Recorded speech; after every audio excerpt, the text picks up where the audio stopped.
साथियों, यहाँ पर मैं आज आपके सामने एक नई होम रेमेडी के साथ हाजिर हूँ। इस रेमेडी में हम बात करेंगे दांतों के दर्द और या सूजन के। तो दांत जो है ये जिस्म का एक बहुत बड़ा हिस्सा है, क्योंकि कुछ भी हमने खाना पीना है तो उसके लिए सबसे पहले हमारे दांतों का ठीक होना बहुत ज़रूरी है।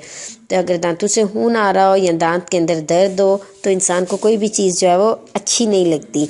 अगर खाने की बात की जाए तो दांतों में खून हो तो उसका टेस्ट अगर चीज़ के अंदर आता है तो वो टेस्ट, चाहे चीज़ जितनी भी अच्छी बनी हुई है या जितनी भी कॉस्टली है या जो भी है, या आपके पेट में जितनी भी भूख है तो आपको ना खाने का मज़ा आएगा ना ही कुछ। या दांतों से खून या पीप निकल रही है तो आपने, या दांत सूजे हुए हैं, मसूड़े सूजे हुए हैं, तो इन सब के लिए बड़ी आसान सी रेमेडी है। आपने क्या करना है कि थोड़ा सा गर्म पानी लेना है और उसके अंदर फटकड़ी को मिक्स कर लें।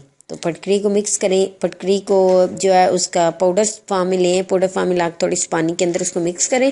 मिक्स करने के बाद इसको पानी इस फटकड़ी वाले पानी को दांतों और मसूड़ों पर अपनी उंगली की कोशिश करें कि अपनी वो जो है फिंगर टिप उसके साथ मले, थोड़ी देर मले, नहीं तो ब्रश के साथ बिल्कुल हल्का हल्का, ये नहीं कि ज़ोर ज़ोर से, हल्का हल्का इसको लगाएं और तकरीबन 5-7 मिनट बाद इसको लगा रहने दें। इसके बाद हाली नीम गर्म पानी के साथ कुल्ली करके मुंह को छोड़ दें। तो ये रूटीन लाइफ में, यानी जो आप ब्रश करते हैं, ब्रश करने के बाद आपने ये फटकड़ी पानी नीम गर्म पास रखें और फटकड़ी का पाउडर सब इस साइड पे रख लें। जब आप कर चुके हैं, अपने दांत ब्रश कर चुके हैं, तो थोड़ा सा पानी लें, उसमें फटकड़ी लें और उसके बाद इसको अपने मसूड़ों पर, अपने दांतों पर इसको मल दें।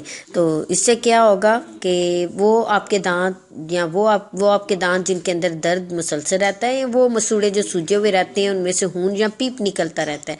तो अगर आप इस रेमेडी को ट्राई करते हैं तो ये क्या करेगी, रेमेडी आपके दांतों को ठीक करने में ये रेमेडी आपके दांतों को ठीक करने में आपकी मदद करेगी।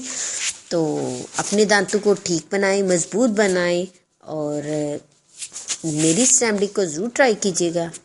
और साथ ही मेरी वीडियो को लाइक करना और मेरे चैनल को आप सब्सक्राइब करना ना भूलिएगा। शुक्रिया।